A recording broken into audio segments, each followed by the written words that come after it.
This message comes from Greenlight. Ready to start talking to your kids about financial literacy? Meet Greenlight, the debit card and money app that teaches kids and teens how to earn, save, spend wisely, and invest with your guardrails in place. With Greenlight, you can send money to kids quickly, set up chores, automate allowance, and keep an eye on your kids' spending with real-time notifications. Join millions of parents and kids building healthy financial habits together on Greenlight. Get started risk-free at greenlight.com/Wondery. Bombas makes the most comfortable socks, underwear, and T-shirts. Warning, Bombas are so absurdly comfortable you may throw out all your other clothes. Sorry, do we legally have to say that? No, this is just how I talk, and I really love my Bombas. They do feel that good. And they do good, too. One item purchased equals one item donated. To feel good and do good, go to bombas.com/Wondery and use code WONDERY for 20% off your first purchase. That's BOMBAS.com/Wondery and use code WONDERY at checkout.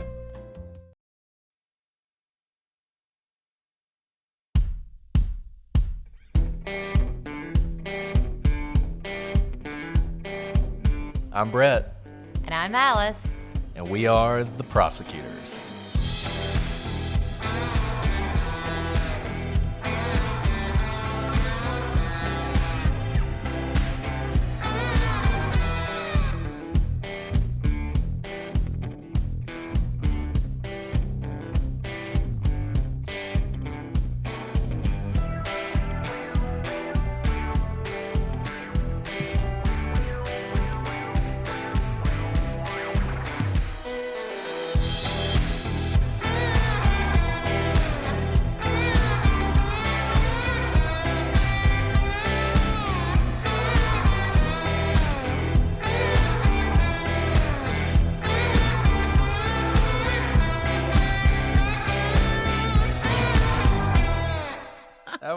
That would have been embarrassing. It's been one of those days. Oh dear. I definitely didn't know they could see us.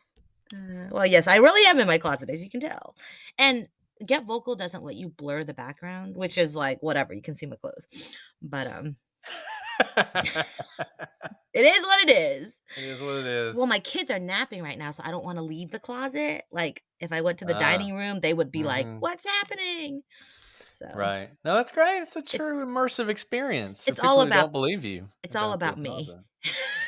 It's all about you. Sorry to everybody who I guess I should hello everybody, welcome to this live episode of the Prosecutors. And if you're an Eagles fan, glad you chose us over the Eagles.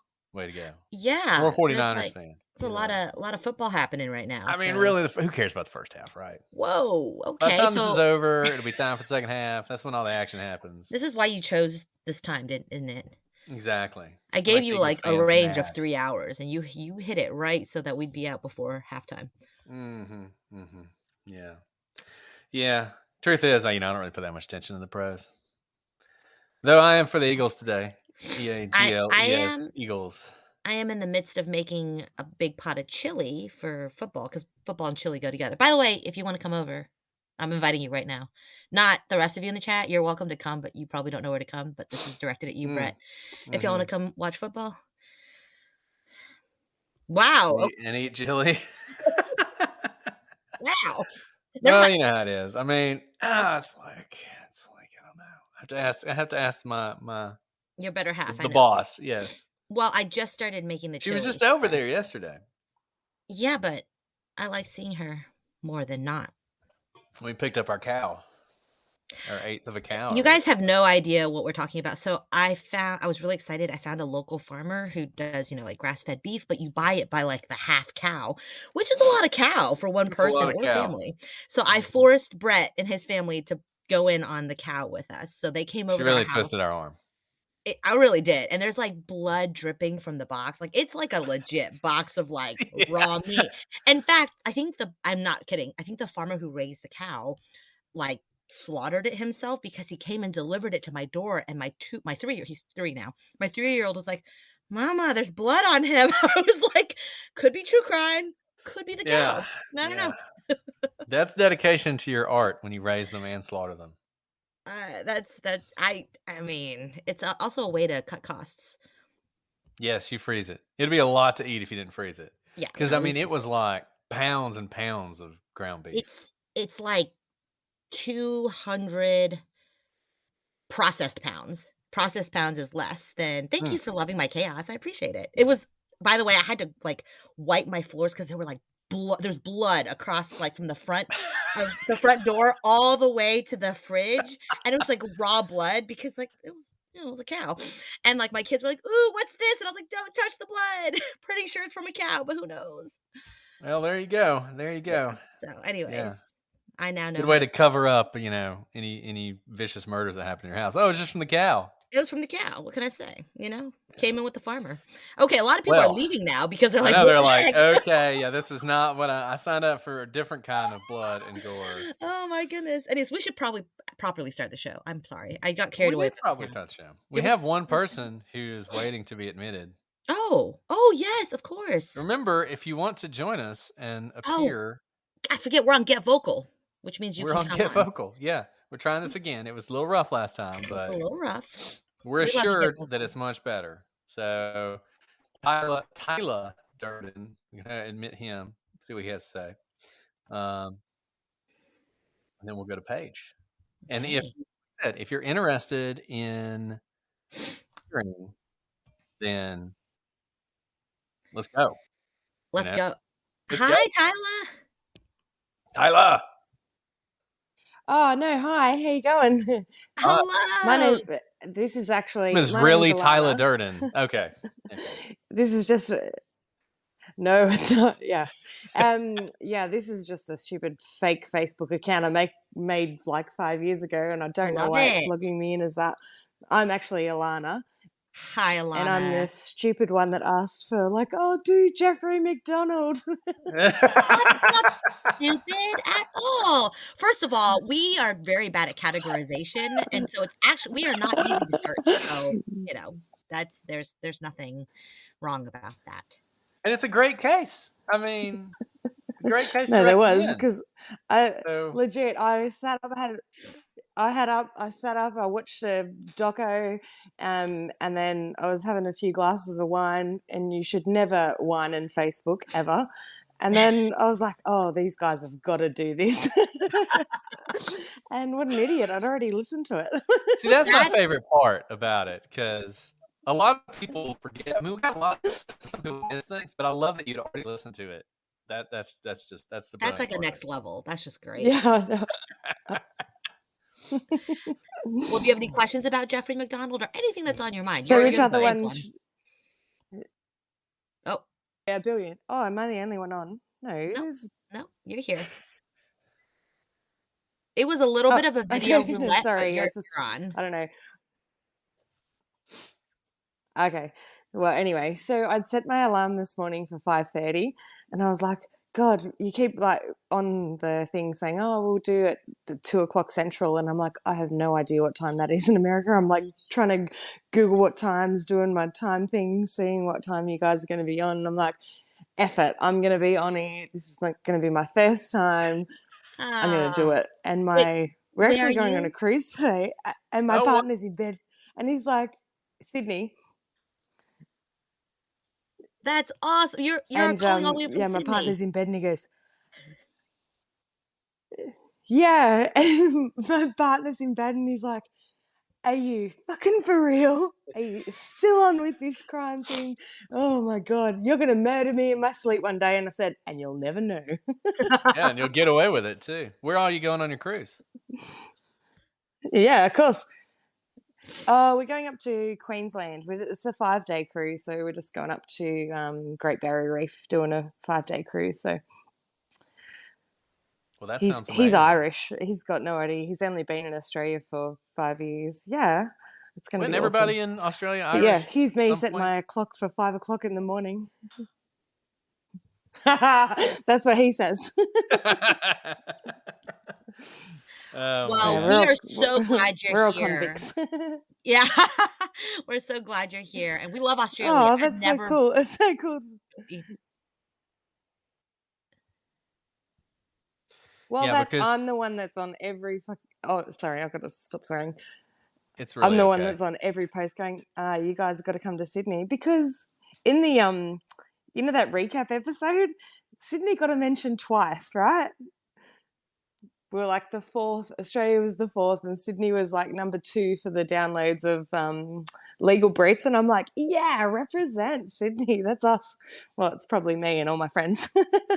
Well, I think 2 things should happen. Number 1, I think CrimeCon should do a CrimeCon Australia because they do one in London, and true crime's huge in Australia, so they should do that. And number 2, we should just Absolutely. come and hang out with you guys. Yes, please. So I saw that Florida post where you went and hung out. Oh, sorry, there was a bit of a lag. I saw that Florida post where you went and hung out with all your mates in Florida the other day, and I was like, ugh, screw them. Come to Sydney. Yeah, that was all our closest friends in Florida. Which was really fun, by the way. It looked awesome. Well, I'm glad that you got up so early to do this. I guess we're going to have to start posting the times in like meantime, as well as, Central and everything. But do you have anything you want to ask us while you're on here? Ask you about. Oh, so the Lady Vanishes case, right? That's quite local to us. And there's been a few posts in the last couple of weeks. So just maybe your thoughts on what's happening lately. Well, I mean, I think mostly I'm glad that it's continuing, and I'm glad there's a lot of interest, and I'm glad they're continuing to investigate.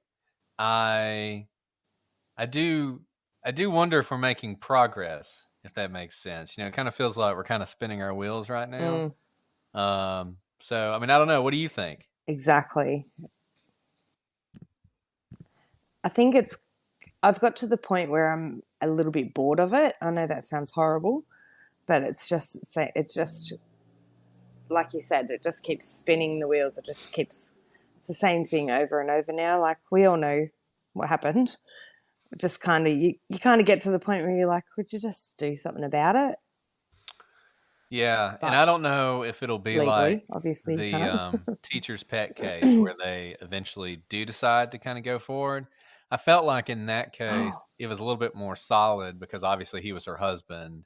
He's having the affair with the babysitter. Yes. He sees her that. I mean, I think we all think we know what happened in this case, but it's not to the same level as I think in the Chris Dawson case where you really felt like that one was pretty solid, even though you don't have a body. This one, to me, it's one step away. And we talk about this a lot. I mean, there's a lot of cases like this where it's just one step away from being able to make the arrest and doing, the trial. Yeah. My dad, I don't know, I just mentioned before, my dad was a copper years ago and actually grew up in Newtown and played footy on the same team as Chris Dawson. So he was really actually involved in this case. And the guy that did the Teacher's Pet podcast contacted me about 7 or 8 years ago because I had the same surname as someone that kind of came up in the investigation. And my dad had already passed away at that time, and he's like, just ringing to see if, you got a contact for, your father, because he knew his name. And I was like, oh, yeah, he was a copper back then. And he goes, I'm doing a podcast on the Teacher's Pet. So I hadn't actually heard of it until the podcaster had contacted me. It was awesome, really, though, to be involved kind of like in that way. And I love that he was a copper who played footy. Yeah, he played footy with Chris Dawson, the actual murderer. Yeah, those are words we don't really have here. Was it? Sorry.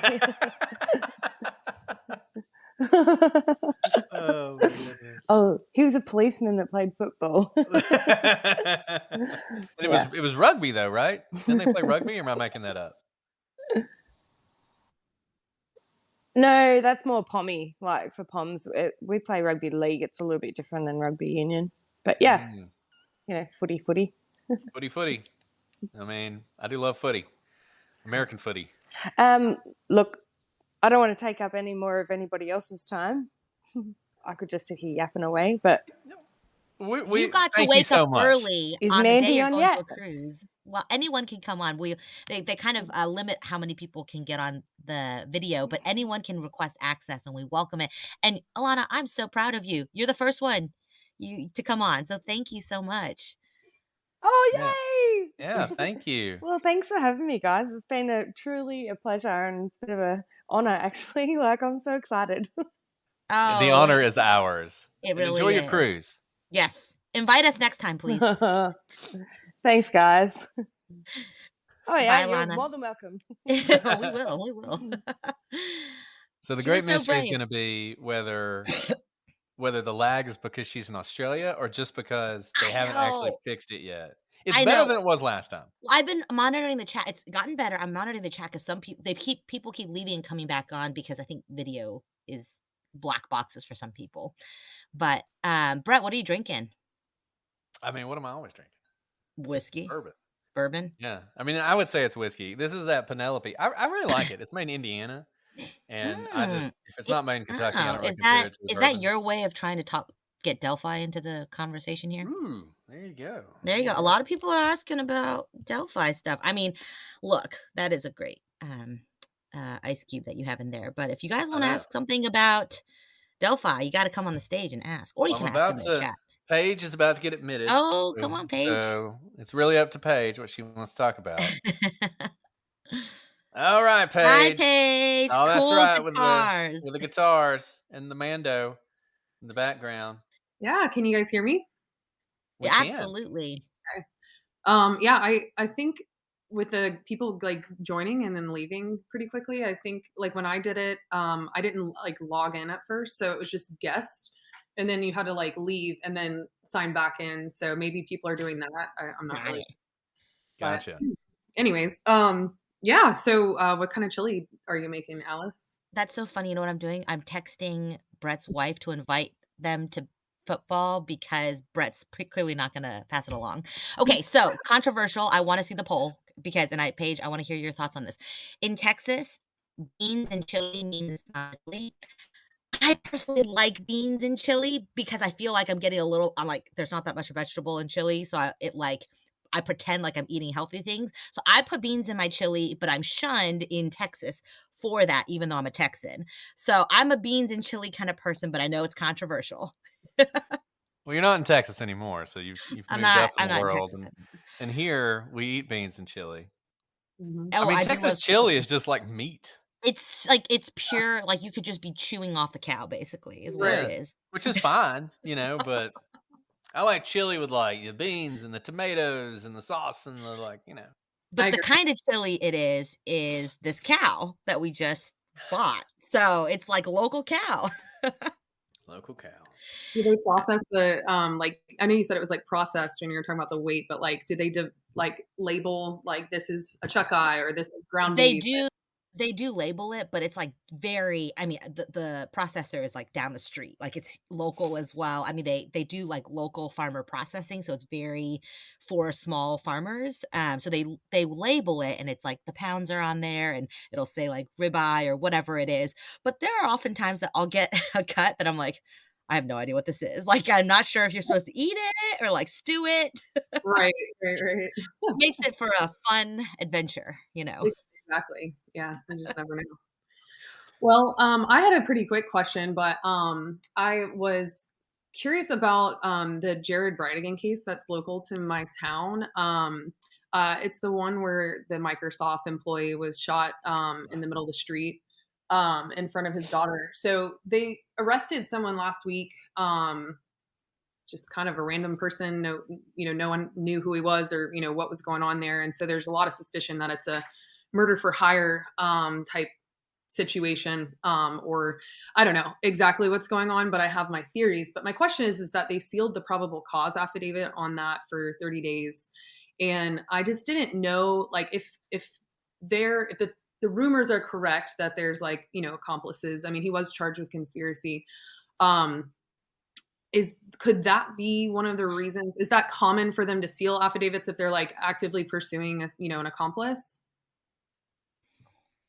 Yes, and if he was charged with conspiracy, there has to be someone else involved. I mean, you can't You can't Right. conspire with yourself. So Yeah.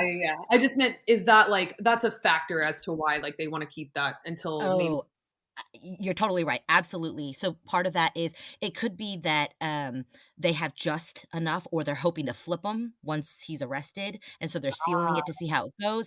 It could be that they already have everything, but it's not quite packaged together yet in an affidavit to be able to write it up and get an arrest warrant for the other person, and they don't want that person to flee or to know that law enforcement's on them. I mean, the fact that your co-conspirator has been arrested already is going to put you on alert, but then you don't know what the police have.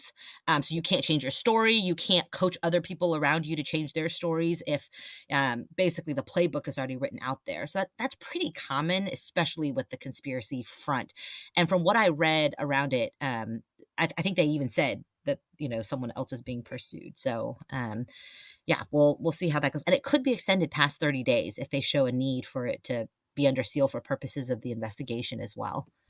Yeah, and I think his ex-wife, who's like the one that's being suspected by everyone, I wouldn't say flee, but she did move to Washington State like a month or so ago. So yeah, there's issues there. So I'm sure they're needing some extra time probably to see what's going on.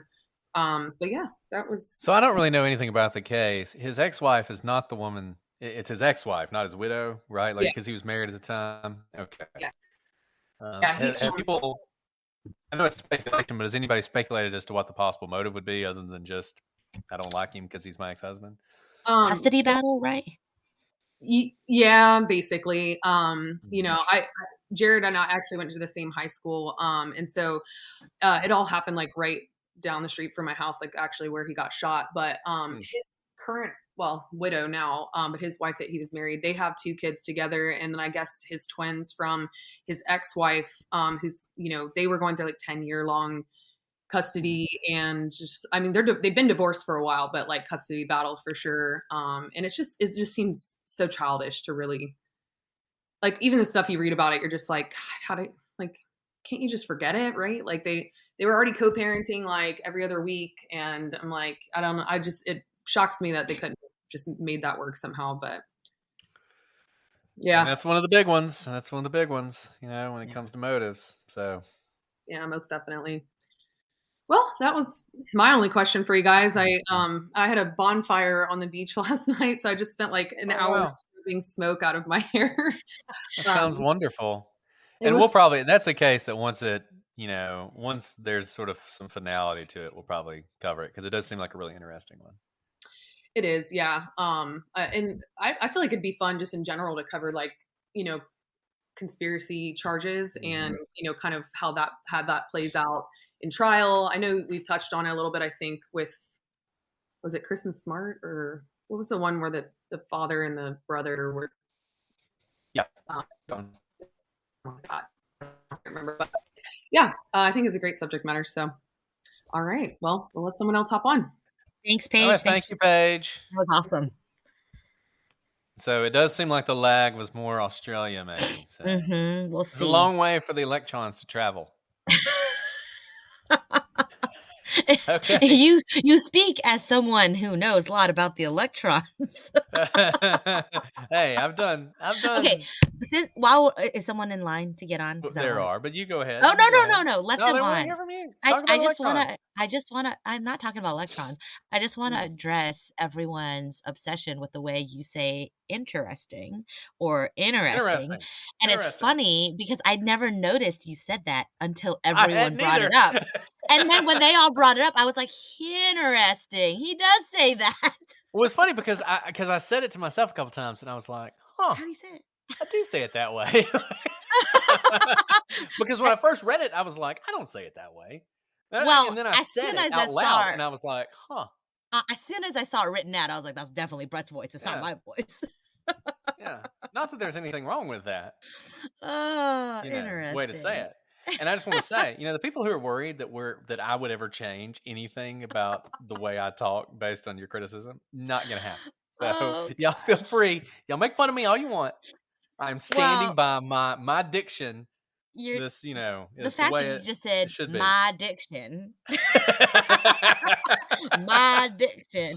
So I know I've told this story before, but like my son every day sounds more and more like Brett. I don't know if it's because we hang out with Brett a lot or not, but he calls himself, my 5-year-old calls himself and Brett the bye guys, because they say bye instead of bye, like I do. So my Bye. child doesn't sound like me. My child sounds like Brett, and he recognizes it and calls himself and Brett the bye guys. I'm glad he recognizes it now because he used to make fun of me for it, even though he sounded exactly like me. So, Oh gosh. Okay, man. we should let people Well, know. I've told the story. I've told the story about how the girl from Georgia told me I could take classes to lose my accent, and I thought that was like the most horrific thing I'd ever heard. You can take. It was like, congratulations. Yeah, she was like, well, you know, I took classes to lose my accent, so if you wanted to, and I was like, this was at Harvard, of course, because only at Harvard would people think you would want to lose your accent. To I'm be sorry, more but like you'd be them. probably just another boring Exactly. guy if you didn't have your awesome Exactly. accent. Forget that. I have other things Anyway. going for me, but just I kidding. love your way of talking, Alice. As somebody said, you know, when we were talking about the Katie Autry case and we were talking about a booty call, and this just sort of like elegant, delightful way you had of describing it. That's you. I mean, it's just like it's brilliant. Okay. That's enough We of will let that. people on. That's enough of that. Maria, welcome to the stage, Maria. Hi, Maria. Hi, Maria. We don't see you yet, Maria, so don't We say don't anything see you yet. yet, but I will say, well, oh, hey, There you Maria. There are. she is. Hi. Hello, hello. Hi. I'm such a big fan of you guys. I'm like so nervous right now. We're such I'm a big fan of you.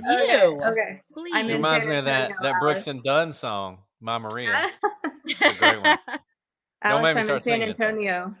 San Antonio. Yeah. All right. San Antonio is an awesome city. Unlike Austin, where I'm from and love it, it has not lost its cool. Like Austin is a little too big for bridges now. San Antonio, man, that is an awesome city. I watched the San Antonio Christmas parade on the canal. Oh yeah, we this went year. to that. Mm-hmm. Yeah, we were there. Oh well, there you go. Yeah. Seemed like a lot of fun. I have a 4-year-old, so. Oh, yeah. Good age. Perfect. So, I mean, I don't have a real question, I guess, but kind of.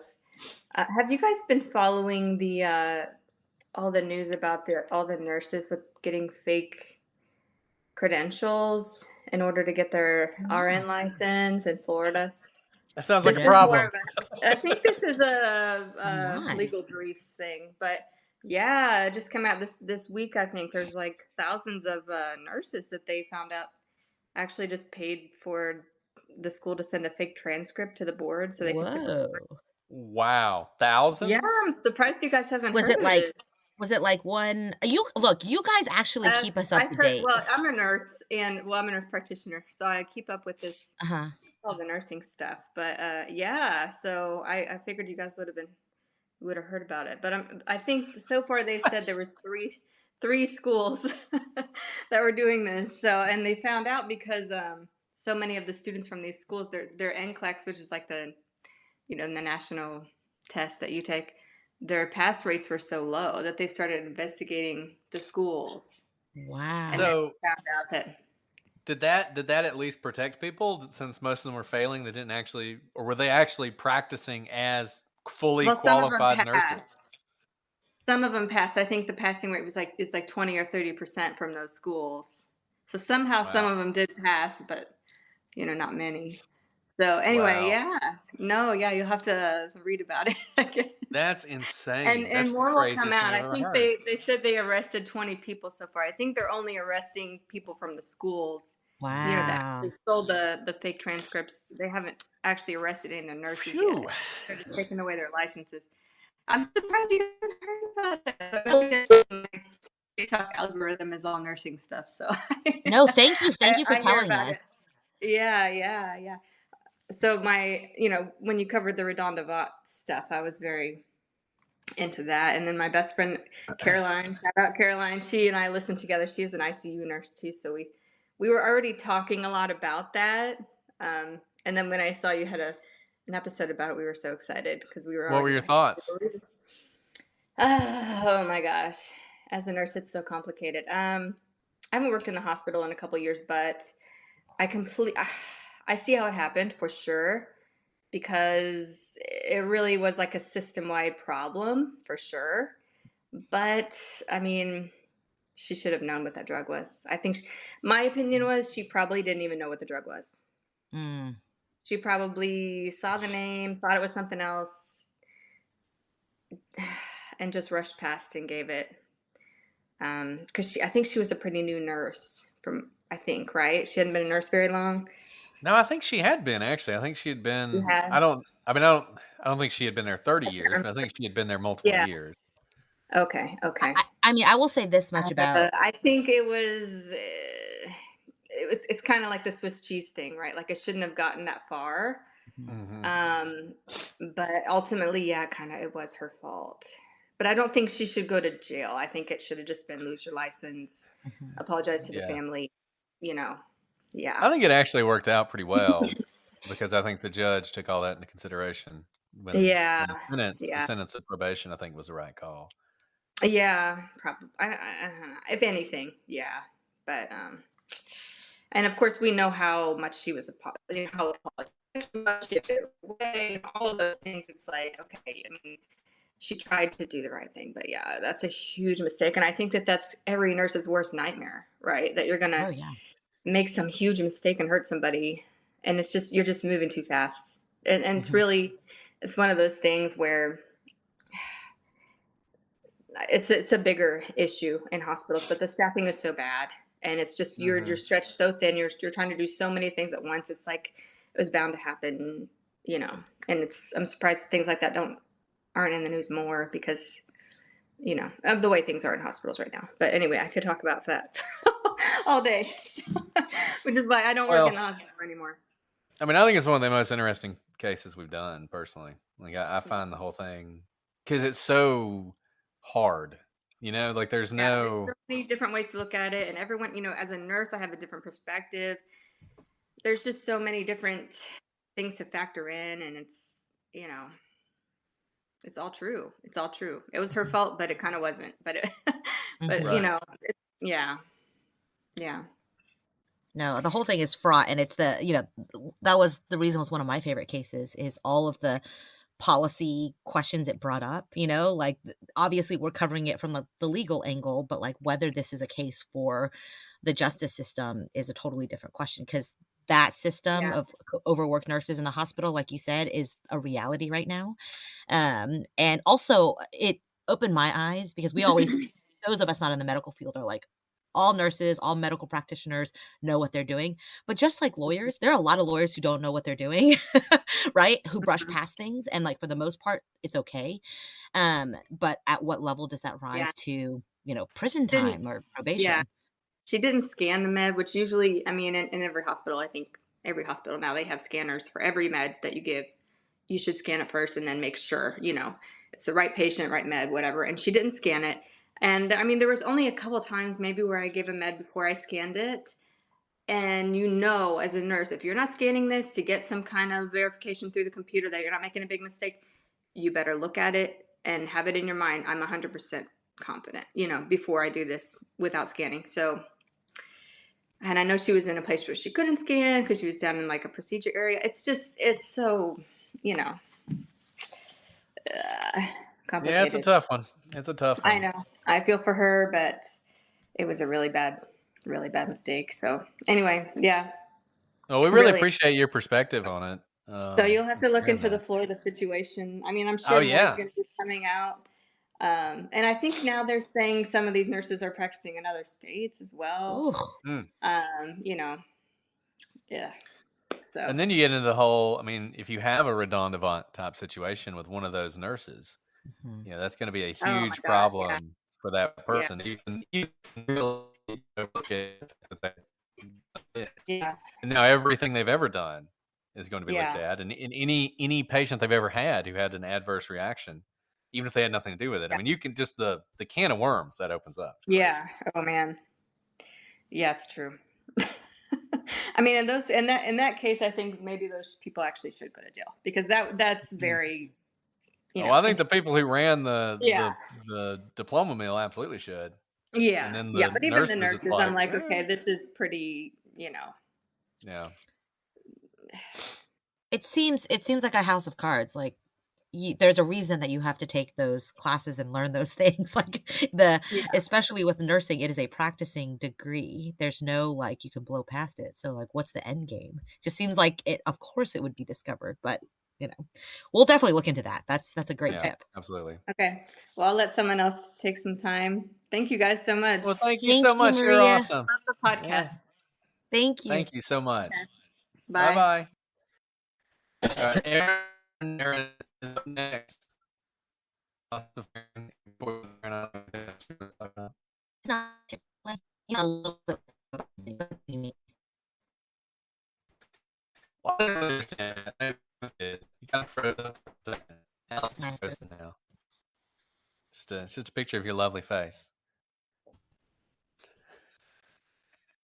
Oh, well, then I'm going to take that as a no. Can you guys hear Hello, me? Aaron. We can hear you now. Hey. Okay. We're Hi, doing Aaron. fantastic. How are you? That's better. I'm good. Just enjoying my Sunday. Are you a football fan? Are you going to be watching the Eagles and the 49ers later on? I will not be. Nope. No.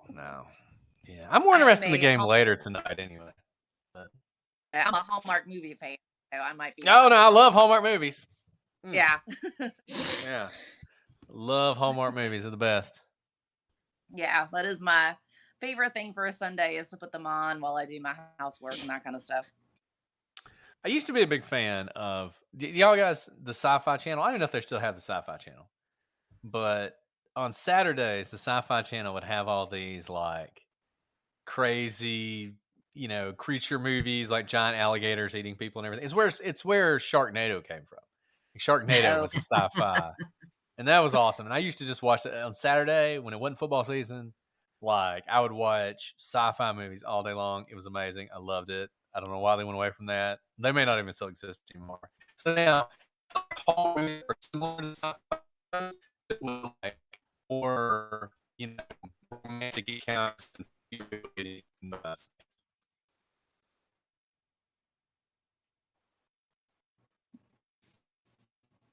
I'll let y'all decide whether that's a good thing or a bad thing. Is it just me? Because I don't hear anybody else now. What? Can you hear me, Brett? I went off video because when I got on video, it broke up pretty bad. I can hear you. Okay, Aaron, can you hear us? I can hear you guys now, yes. Thanks, Bob, for saying it's not just me.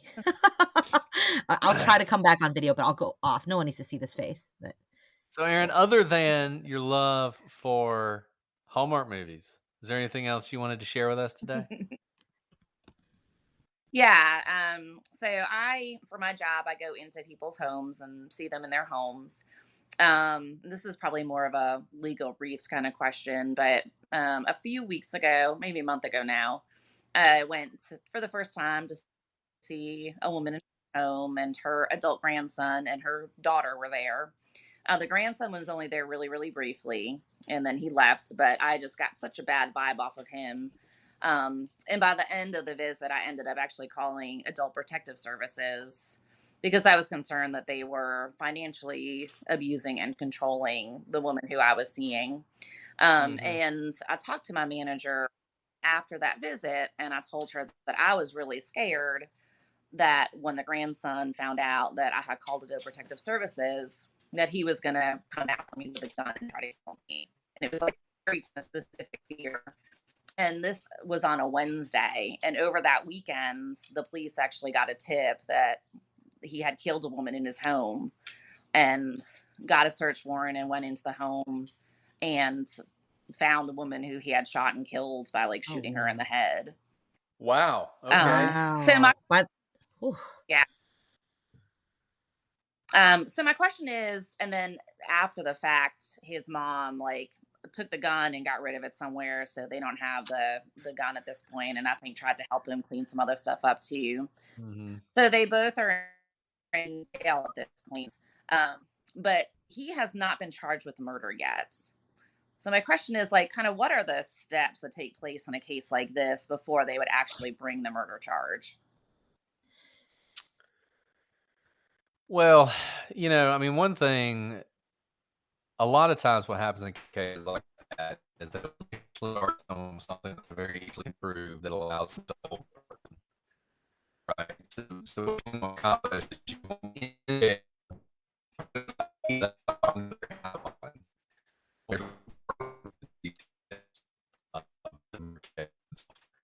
getting our ducks in a row. They never actually get it right. Also, never to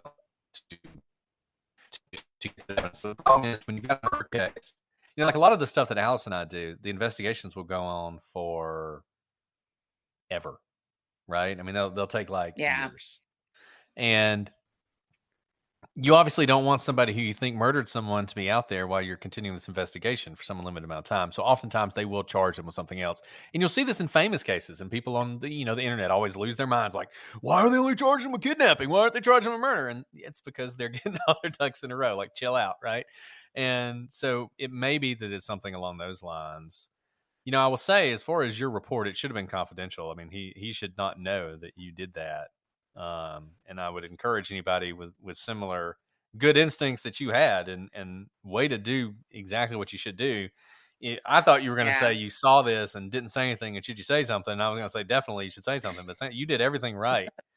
And we need more people like you out there. But that is a crazy case. Yeah, thank goodness you acted on your spidey senses. I mean, it sounds like you do this type of work and you're very good at it. But I'm so glad you acted on it.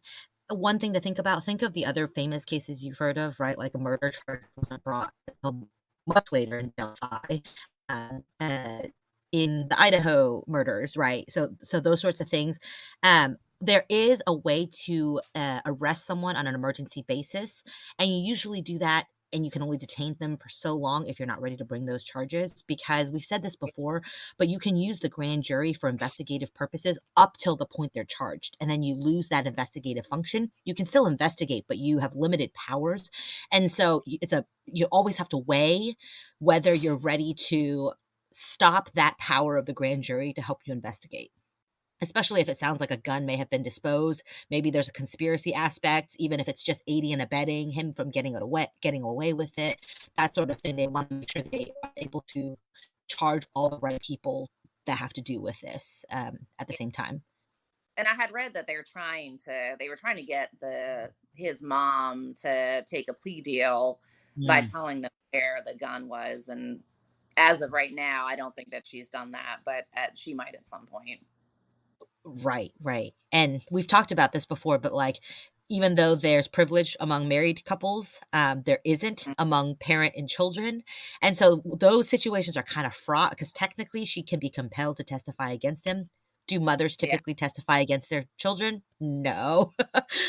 So they might be walking that delicate situation before they go in with handcuffs and arrest him. Maybe they're trying to smooth talk her into being on, team. We call it team law enforcement, to help with the case.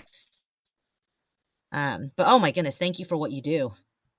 Well, thank you. I appreciate it. And thank you so much for answering that question for me. Of course. And you stay safe. All right. Thank you. Have a great rest of the Sunday. Thanks, Aaron. Thank you. Thank you, Aaron. So I hope everybody can hear me now, but I can hear you. Yeah. We were so the GetVokl people who, the last time we did this, we completely crashed the system because there were so many of y'all and they just weren't ready for it. They had assured us that it was more stable now and that it would work. Seems like it has still it's better than it was then. Anybody who was on our Halloween episode. Oh, that one was so bad. It was so bad. So it's better than it was then, but it still has problems.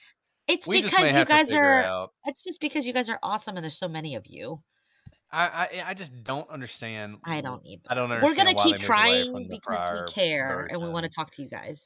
Yeah, we want to talk to y'all. I mean, the thing about Zoom and all that stuff, I guess we could set it up. We could try and figure out some way to do it with Zoom where people can come talk to us. Where you can, I guess maybe we could unmute people as opposed to them unmuting themselves. Because then, but I know it's just hard because you see all these boxes and it's just. This is a great concept. Thank you for helping us help them through it, because I do think this is a great concept. And it used to work so much better. I mean, it really did. I don't know if they had to downgrade because it was too expensive, but So Caitlin has asked more than one time about Stephanie Harlow and Crime Weekly. We love them. They're awesome. Yeah, they're great. Yeah. So yeah, possibly. We basically never say no when anyone wants to partner with us on any show. So like anyone who asks us to be on their show or vice versa or work together, we basically always say yes. So you should petition your favorite podcasts other than us if you want to see us do any joint shows, because we're happy to do that. Okay, Ruth, you're coming up. Hopefully this will work. Get ready. Hey, Ruth. Hey, Ruth. Hey, I made it this time. You made it. Ruth, where made you? it. What time zone are you?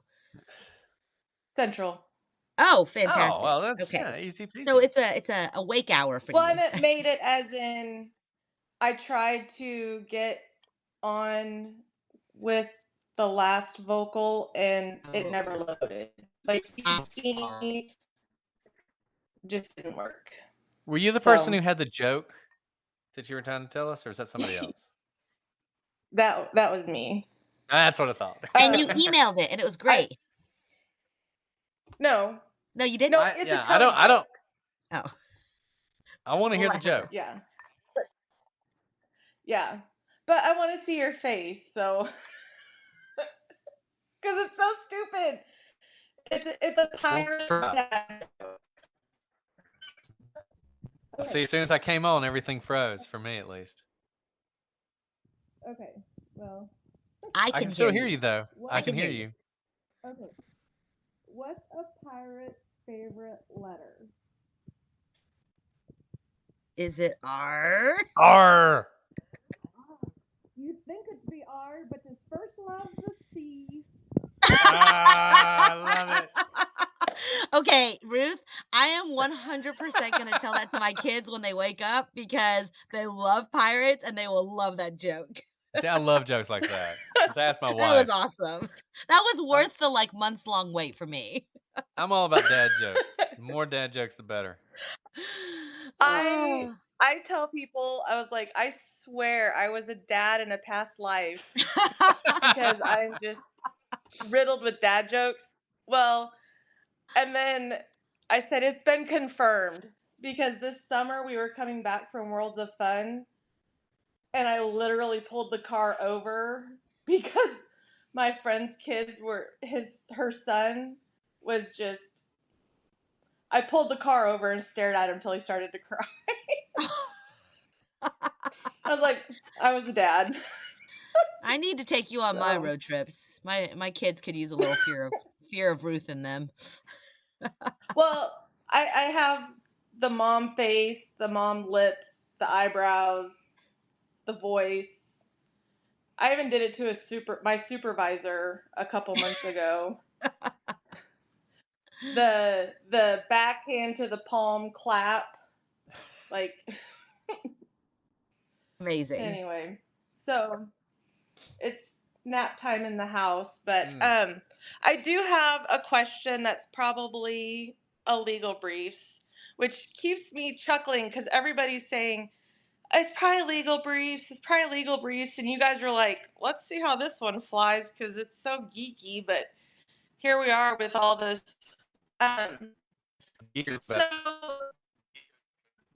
one of them with sentencing, sometimes for crimes, the face freeze on this that Alex has.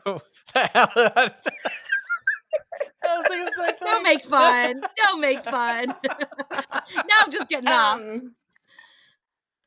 So, with sentencing, I understand why there would be a spectrum of time, but for some, it's like I've heard sentencing from 5 years to life, and it's like, okay, 5 years, unless you're 80 years old, 5 years to life is huge. And if you're willing to do something for 5 years versus, a 40 mandatory or a 40 with the chance of parole, I understand weighing in charges, but like that seems like so much room to play that I don't understand why sentencing would be so vastly ranged like that in some cases. So that makes sense. But there's a lot of things that go into sentencing, right? There's what your sort of maximum possible sentence is, and then there's the way that states and the federal government calculate what your actual sentencing range is going to be. At this point, most states and the federal government, they so you have the sentencing range. So I'll give you an example of a crime that has exactly what you're describing. Let's say that you are a cocaine trafficker, and there is a amount of cocaine that if you're trafficking in it will have a 5-year mandatory minimum. Now, the thing about a 5-year mandatory minimum is what that means is you're going to get at least 5 years, but you could get up to life on that. So it's exactly what you're describing. 5 years to life, right? You're going to get at least 5 years. You could get to life. What generally happens is the judge is going to be provided by an in-depth study of your history, everything you've ever done, all the crimes you've committed, all the time you've served, all the the various run-ins you've had with the law. And based on that, in the federal system, you get the sentencing guidelines, which are not binding. They're just to help the judge sort of decide what a proper sentence is for you as a person. In some states, they have sentencing guidelines that are pretty much binding unless there's something that allows them to go outside of them. But those are what really matters. So you might have somebody who has your 5 years to life who, yeah, they did this really bad thing, but they've never done anything else in their lives, right? I mean, this is like their first crime. Well, their sentencing guidelines are going to be very low, probably 5 years. But then you might have somebody who, they've gone to prison for murdering someone before, and they have a whole bunch of robberies or violent actions. And for that person, the judge might say, I am empowered by the state to give you up to a life sentence. And guess what? You're exactly the kind of person who should get a life sentence. It's one of those things about how much you trust judges. How much Yeah. flexibility do you want a judge to have? Do you want a judge to be able to give that kind of sentence? And I think that's something just as a society we go back and forth on, because you always hear horror stories about a judge who, there's that, I think Brock Turner is his name, the swimmer from Stanford who raped the Oh, girl yeah. and got probation. And the judge was like, well, it's the first time you've ever done anything. You have such a bright future ahead. So I'm going to give you probation. Right. Well, Yeah. you could imagine having a law that was set up in such a way that rape never has probation. And you bind the judge and you say, sorry, judge, you might want to give him probation, but you're not going to be able to. You have to give him at least this much time. And we sort of go back and forth on that. And you see that with sentencing reform, right? So one of the things you'll often hear about criticism of the system is we have a lot of people in prison. And we have a lot of people in prison for a long time. And one of the reasons is because of things like mandatory minimums. And the mandatory minimums get, mandatory minimums are terrible because they're putting people in prison. And so then we go away from mandatory minimums. And then you get like a Brock Turner type situation. And then it's like, we need more mandatory minimums to make sure that judges can't do this. And it's sort of just like this pendulum that swings back and forth. But I think at the end Right. of the day, it's sort of that. Like, how much do you want judges to be able to have this flexibility to go from 5 years to, whatever? So the way to think about And it I is, think that sorry, Ruth, go. the way to think about it is that particular charge has that range, 5 years to life, but the actual person who is being charged with it will have a much narrower range. But you're right, for deterrence purposes, like if you're just some person out on the street and who's like, should I commit this crime? Somewhere between 5 and life, that's such a big range. It might not actually do the job of deterring. Yeah. And I think kind of on the other side of that pendulum is, with the reform of minors getting life without parole or the death sentence, death, because that has been, reformed a little bit because, there's the argument that they were young, and life without is an, you know, that that kind of falls in line with that a little bit of that reform, I would think. But anyway, so that's just boggled my mind on some things. And I kind of understand where you can start at that 5 and then just, work up that ladder with each hit a rung with each little infraction that you seem to have gleaned in amongst society. So, but thank you guys so much for everything. No, thank I you for look forward asking. to the last third of is it the Stokes? Yes. I have a theory, so I'm looking forward to hearing the summations and all that good stuff. So the next episode's heavy on the bongos. So, So you guys, that's not it. That's like really. You guys saw the video of him with but the bongos, right? you're no Matthew McConaughey. He was not a Matthew McConaughey, but guys, watching Brett record next to the bongos was like the marshmallow test for, the marshmallow test for kids where they like obsess over the marshmallow of whether they eat it right away or wait for the tester to come back and give them more marshmallows. His hand would just like gravitate towards the bongos while we were having a very serious discussion about like blood splatter and stuff, and he'd be like, no, don't do it, Brett, and he would like pull his own hand back and then his hand would gravitate over. It was like, man, the self-control it took him not to play it 24/7 was a sight to behold, we'll say. Yeah. Well, so was the video, so I must say it made being a Patreon that much more just chef's kiss. So thank you for sharing so much of you guys, and we appreciate it. Thank you to your families too for letting you guys come into our lives. So have a great rest of your weekend. Thank you, Ruth. Love the joke. So much. All right, Penelope. It seems better you're now up. that we're not on video. I know, Hi, exactly. Penelope. That's okay. You guys want to see my impression of a duck? Yes. Yes. Of course.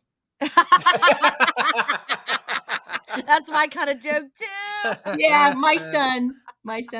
Oh, Brett, have you seen The Day the Earth Stood Still? Like the original or the remake? The original. I have not.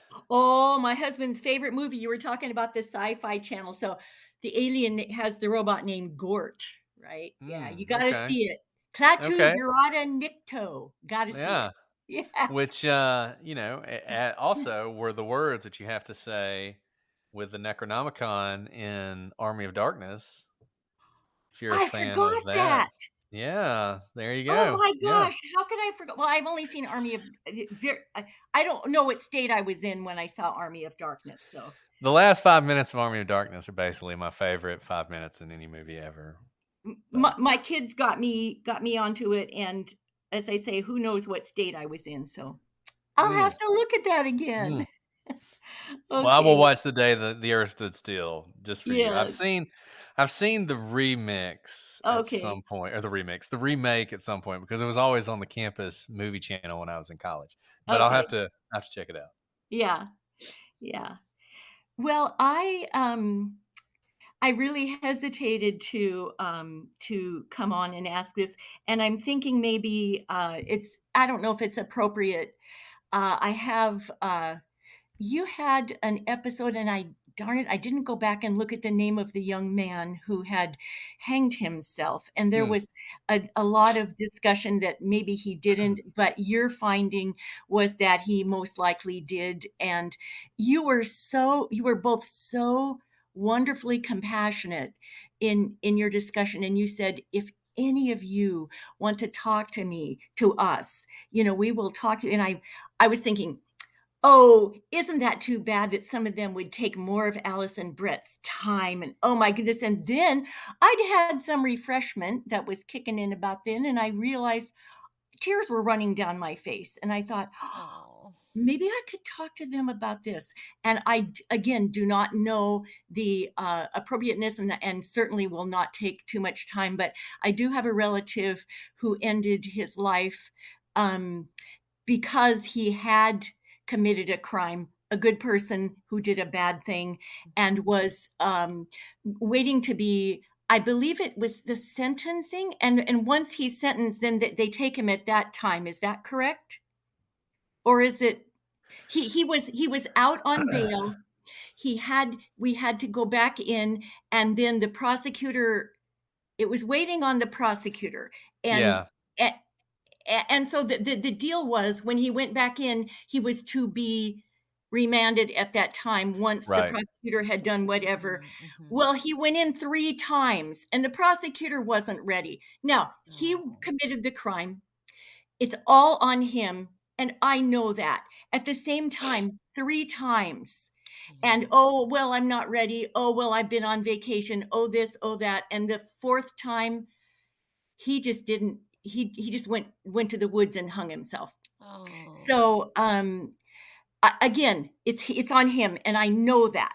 But what's going on there is that, Wow, Penelope, first of all, I'm so sorry. That's thank just, you. it's heartbreaking. And, Yeah.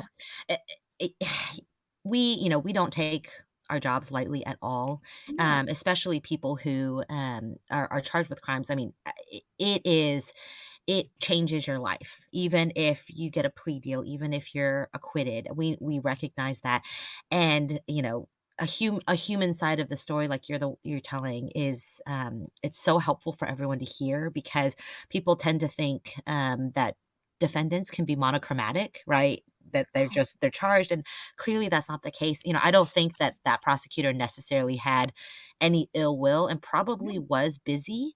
But and that does happen, especially in, I don't know what level of court he had his case in, but the lower, the closer you get to, like, the state, local Yes. level, the more Yes. cases they have. And prosecutors really do sometimes get handed, like, hundreds of cases that they have to deal with that day, and they get through as many as they can, and then they have to start the next day with even more cases, plus the backlog from the day before, because they can be dealing with everything from, like, traffic tickets to petty crimes. You can imagine how many those come up with, all the way to the bigger, like, murder cases. And depending on what your office is telling you to do, you may have to prioritize certain cases. And that is incredibly stressful, obviously, for the person who's been charged with the crime.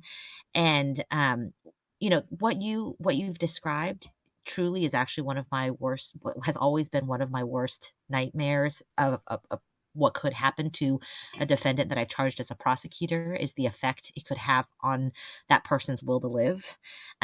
Because I can only imagine, if I was in their shoes, what that would feel like. So all that to say is, like, it sounds like administratively, bureaucratically, that prosecutor was so overloaded. And his case was probably one of many cases that the prosecutor had to push out. Doesn't make it okay.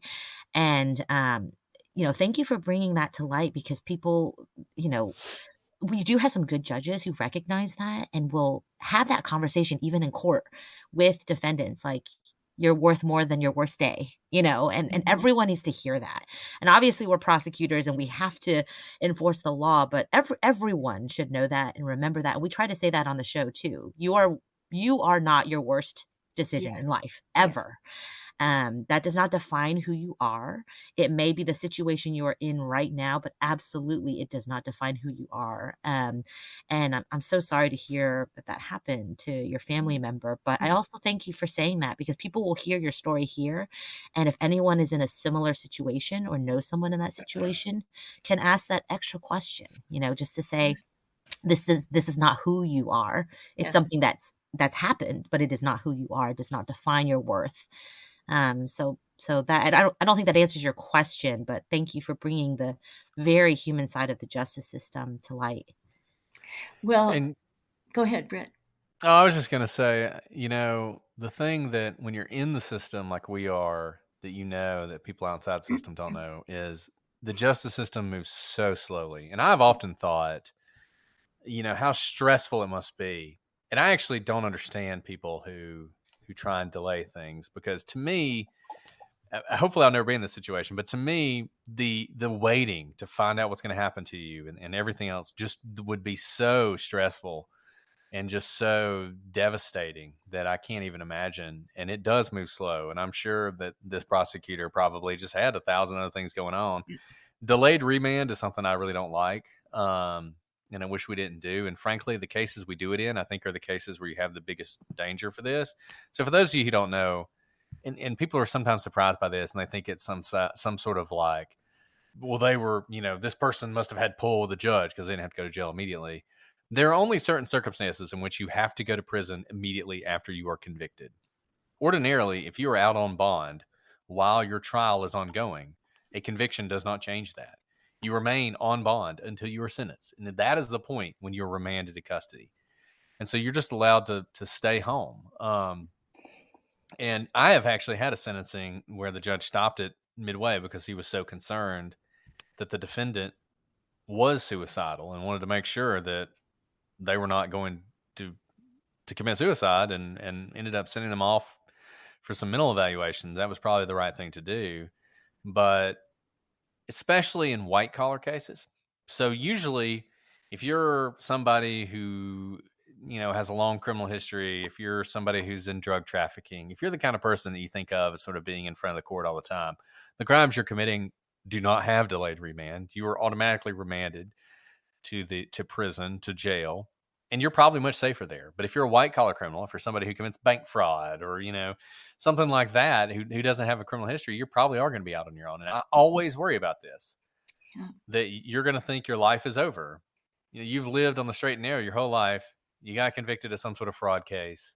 Now everything's over, right? I mean, you're not, the crazy thing is, if you're somebody who's sort of a career criminal, you just kind of view prison as part of the deal. That's just part of the game, right? I mean, you're going to go to prison occasionally, and then you're going to get out and go right back to what you're doing.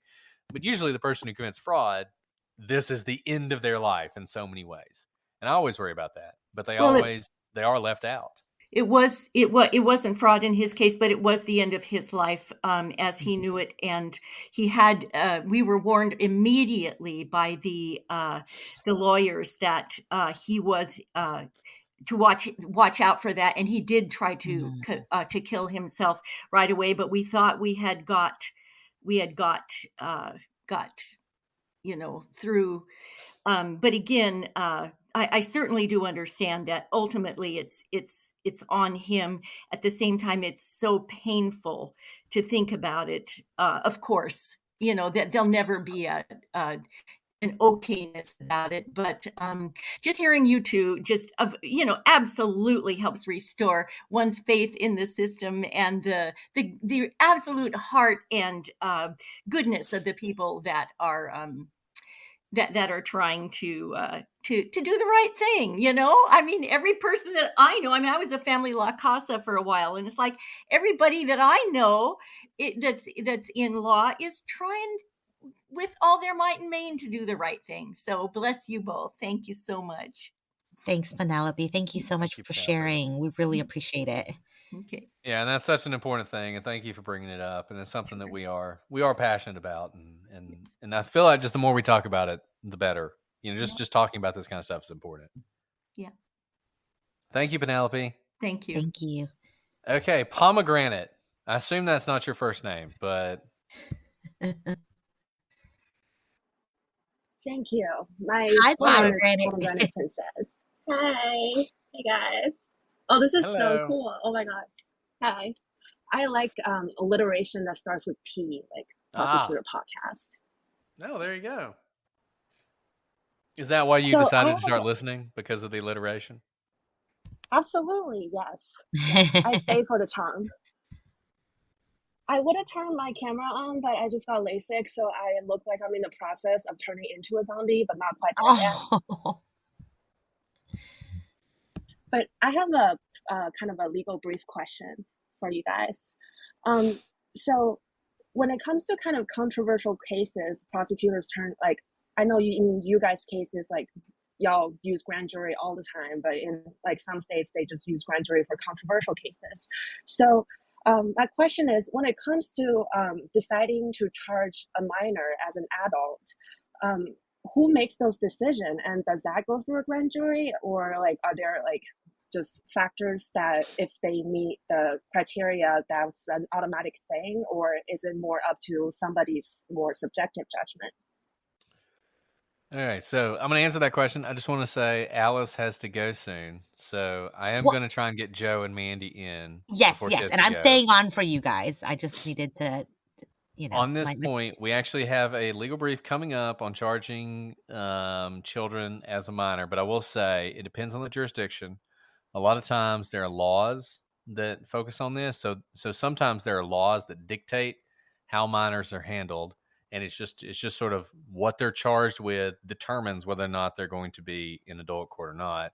Other times, it really is a prosecutorial discretion based on what the crime was, what the circumstances of the crime was, and you talk about a lot of pressure on the prosecutor because that determination of whether or not you're going to charge someone as an adult or not as an adult will undoubtedly affect, in a lot of ways, determine the rest of their lives. Because if you're charged as a minor, as a juvenile, when you turn 18, that is sealed.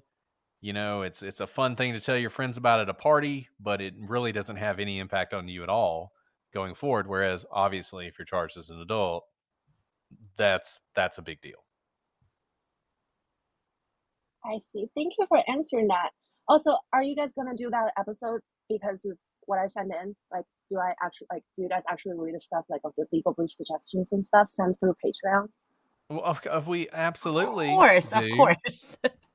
We actually, you guys are the best because we read everything you send to us, and really, you guys, like, especially with legal briefs, we we love it because we cover everything you guys are writing to us, because you're telling us what interests you. So we absolutely read it. We don't have a team. We're not fancy, guys. This is us. This is the prosecutors right here.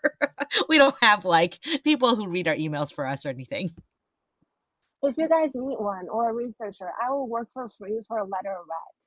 Oh, you're awesome. We love people who do research because, especially when you send in stuff. Yeah, I mean, you know what's been really fun is working with fans who have an interest in an area and like reach out to us. We will absolutely write back. So thank you for even taking time to bring this up for us. I think it's so cool that you guys take suggestions from your audience because whenever I'm in a rather intoxicated state, I think about random questions and now I have a place to send them to. And I love that. Thank you for adding that into my life. Well, thank you so much for sending them. And like Alice said, I mean, when it comes to legal briefs, I mean, we have lists of topics just as far as you can see for the main podcast, but legal briefs really is sort of, we are trying to do the things that you're interested in doing. So it's really helpful. And thank you for sending that. And we will try and talk about all the things that interest you guys. Okay, my final question. When are y'all coming to Georgia? You guys skipped us and went straight to Florida. On behalf of Georgia, well, actually, when we get around to doing live shows, Georgia is like at the top of the list. It really is. Oh my God, when is that coming? We don't know yet. You have to I don't know, get our network to want us to come. I don't know, something like that. Yeah. Okay, I'll write him a letter. Yeah. Yeah. Though if Bob keeps doing this whole Go Dogs thing, it may be longer. But anyways, well, thank you so much, and thank you, and keep sending your suggestions because we are interested in them. Well, thank you for talking to me. This is so cool. I will leave the stage to other people. You're awesome. Thank you. All right, Joe, you're up. Thanks, Brad. I don't know. It doesn't look like my camera's working. I've been trying to figure that out, but I'm sorry about that. So, first off, it's great to be on with you guys. Brett, I love talking college football with you on Twitter. Always fun. We had to, I'm a Michigan fan, so we had to suffer through those, SEC referees during the TCU Oh, they game. were terrible. Terrible, weren't they? Awful. But just the worst. But my question is, I went through and started listening to the old episodes, and you talked about your kind of desire for public service, and that's why you're doing what you're doing. You could probably be at some fancy white shoe service. And my question is, did what your experience going through your nomination to the judgeship and kind of, I think a lot of baseless attacks that got thrown at you. Did that kind of, hurt, that kind of feeling? Because after that, I mean, you went, you went right back into it. They said you don't have enough trial experience. Well, I mean, you left DC and you became, you went down to the trial level. So, I mean, what kind of was the decision there? I mean, for me, it's always been, I like public service, and that's what I want to do. And, I was never going to, I don't want to call it sell out, because I don't blame people like Alice who go to private law firms. I mean, that was the best decision for her. But for me, I like to look, I worked at a big law firm. I did not enjoy working at a big law firm. Um, and when I got into public service, I knew that's what I wanted to do. I mean, that's where I like to be. And so, yeah, there was never any question about it. And this was something I'd always wanted to do. What I'm doing now is something I've always wanted to do. And at that point, when it's like, well, what do I do next? Right? Going back to doing the thing that had always been something I'd wanted to do and had actually applied for before, but there'd been this like hiring freeze, so I couldn't do it, was a natural thing. So for me, no, there was never any like, well, forget this, I'm going to go make a bunch of money or whatever. Like, this is what I wanted to do, and I'm happy to be here. And honestly, it all worked out. I mean, I would rather be doing what I'm doing right now and doing this podcast than just about anything else. To me, like most things, you run into obstacles and you feel like, oh my goodness, wow, woe is me. But in reality, it tends to work out for the best. I'm a big believer in that. I'm a big believer in that things sort of work out. And it did for me. And I'm glad to be doing what I'm doing now. All right. Well, I think we are all happy to have you. And without it, like you said, we wouldn't have this podcast, which we all love. So thank you guys. Thank you, Alice, for staying on, and I'll yield the floor. Thank you, guys. Thanks, Joe. You're the best. All right, Mandy. You are taking us home tonight. Hey, Mandy. Mandy's taking us home. Hello to your black boxes. I'm sorry. Hello, this Mandy. is the only way that we can make sure that you hear us. Yeah, well, you can see our faces, but it'll be the only thing you see and hear for the next few minutes. I know you were a blob earlier. I wasn't going to come on at all just because I've been on the last several ones. But I did want to talk to y'all about Delphi. Yeah. You said we had to come on if we wanted to talk about it. So here I am. And I kind of already said my thoughts, my piece in the gallery about some of the crime scene photos being posted.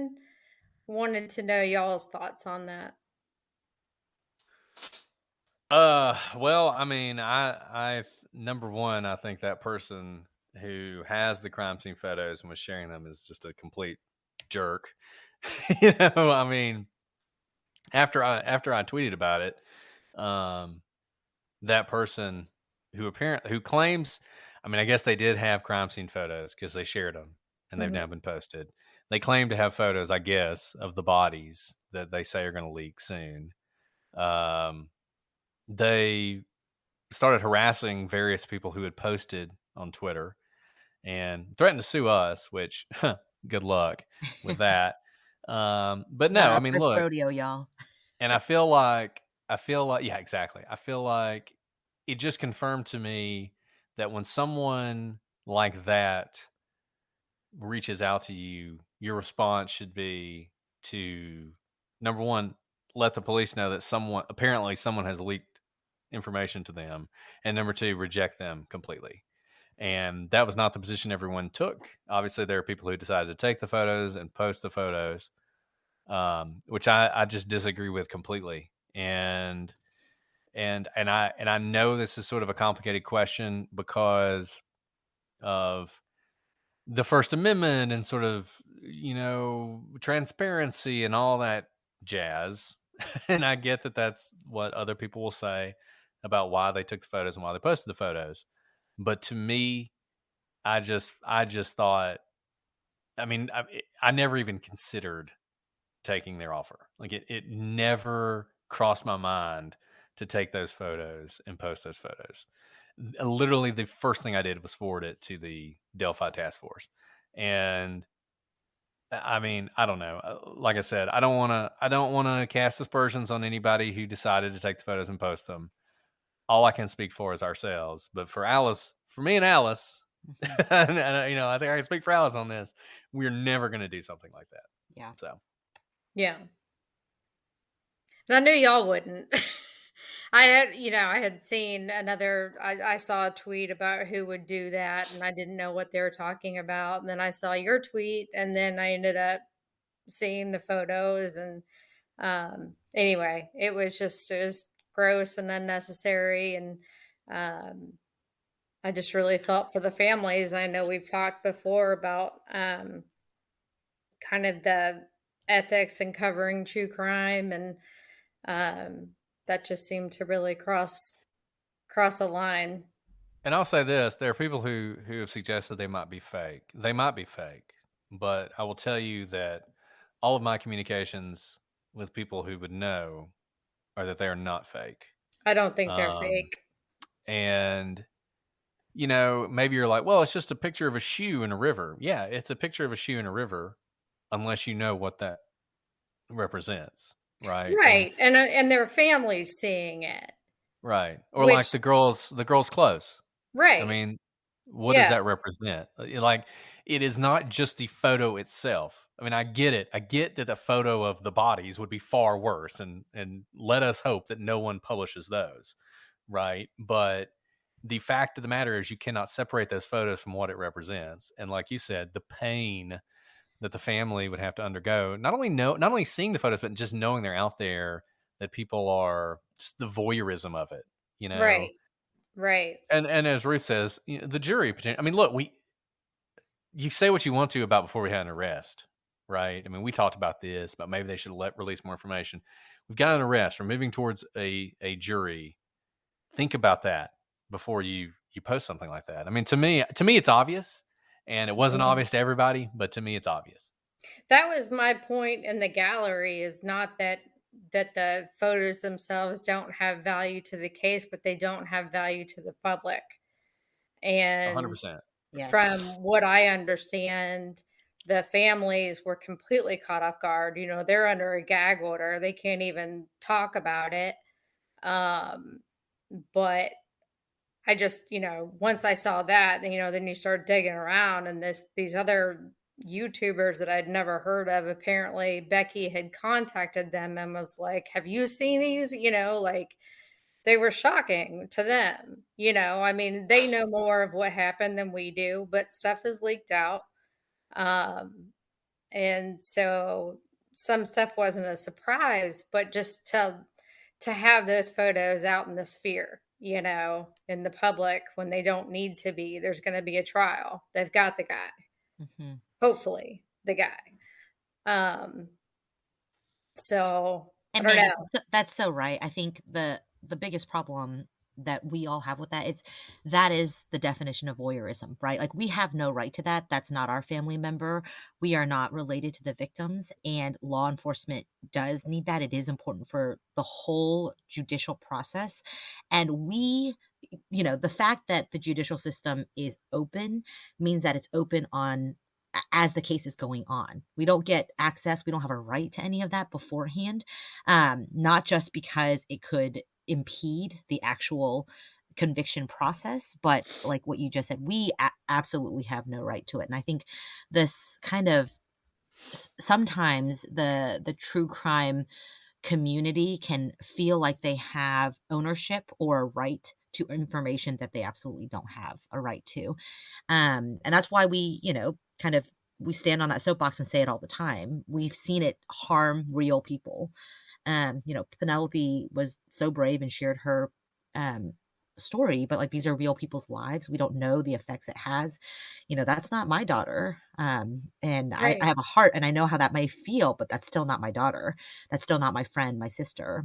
Right. So, And yeah. then we know, even, Kelsey has even said in the past that she doesn't even really want to know details, or, that, and now this is out there. And hopefully, if there are pictures of the bodies, hopefully that won't make it out there. I know in the past, just because this is the case that I followed since the very, very beginning. People have been vultures and just vile to these families.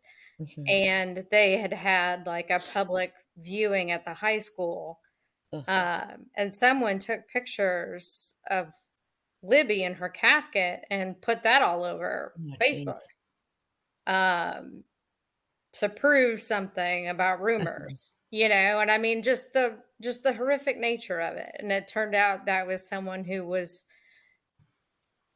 related in a roundabout way, through marriage, but still, like, people have just been awful to these families. And I don't know what it's like for all the other cases and how they've been hounded, but I don't know. I just have a real soft spot in my heart for Libby and Abby and their families and for all victims. But I just, I thought this was really gross and crossed the line. And it's, big reason why y'all are, my number one favorites, because you're just great people. And you're, I said, you may laugh and you make things a fun listen, but it's always with respect and compassion for the victims, and never at the cost of the families.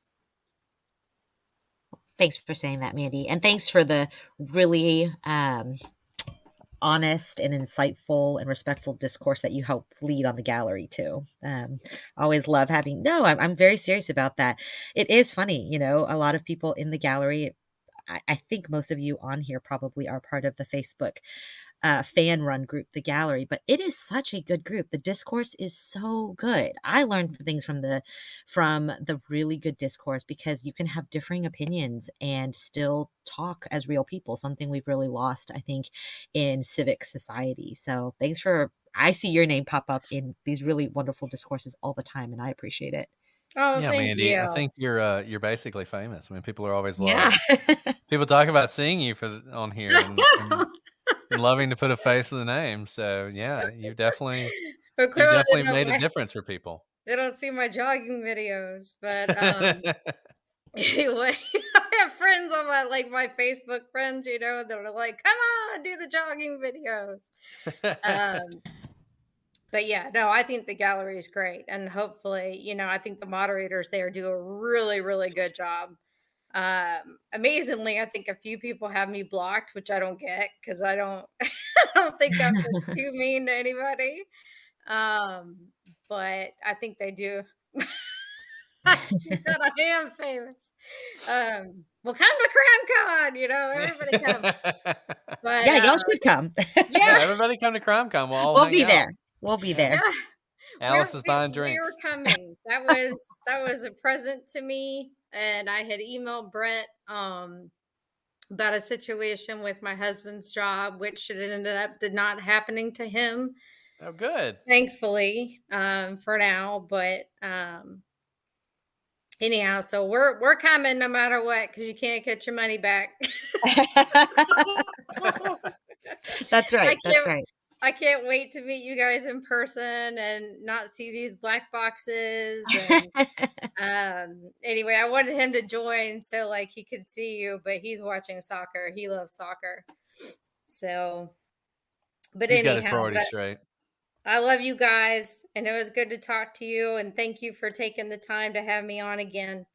Thank you so much, We love you too, Mandy. Thank you so much for everything. Bye. Bye. Bye. How do I get off of this? Who cares? Just stay on. We don't mind. Why is it still there? All right. Well, guys, this has been great. Alice, anything else you want to say before we sign off? No, sorry, I was chatting with some people. We are gonna get our act together on the merchandise. Sorry it's taken us so long. If you have, like, phrases, like Jill wrote the hilarious circumstantial evidence is evidence. If you have phrases that you want on merchandise, email it to us, and we will put it on something that you might wanna buy, and we will get better about our merchandise. Sorry, we're It's just, the cheapest price possible. the cheapest price possible. We'll try to just buy it and give it to you guys when we see you, but we're sorry, we're really bad at that. We're like trying to, I don't know, be lawyers and like keep our kids in our beds while we do GetVokls. But we'll do that. So yeah, that's all I wanted to say. And I wanted to say thank you guys for being the best listeners we could ever ask for. And we're just really thankful for you guys. Yeah, you guys are the best, and thank you so much for joining us today. And we'll be back later for live shows, maybe here, maybe somewhere else if we can figure it out. But either way, until then, I'm Brett, and I'm Alice, and we are the prosecutors. All right, guys, see you later. We love you guys. Thanks for hanging with us on the GetVokl. Go Eagles. Go Eagles. Bye. See you later.